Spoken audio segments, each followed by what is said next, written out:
मेरा नाम अरबाज़ है, मैं बल्दिया टाउन से आया हूँ। यहाँ एंजॉय करने आए हैं, बहुत तफरी हो रही है, मज़ा आ रहा है। कोरोना ने तो हालत ख़राब कर दिए थे, इस वजह से आ ना सके हम। अभी आए और एंजॉय कर रहे हैं, बहुत मज़ा आ रहा है यहाँ पे।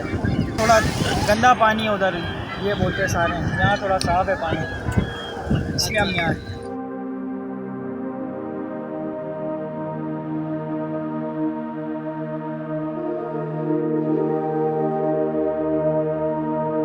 चलाने में तो गरीबी करते अपने रोजगार करते 4 महीना बंद था जी।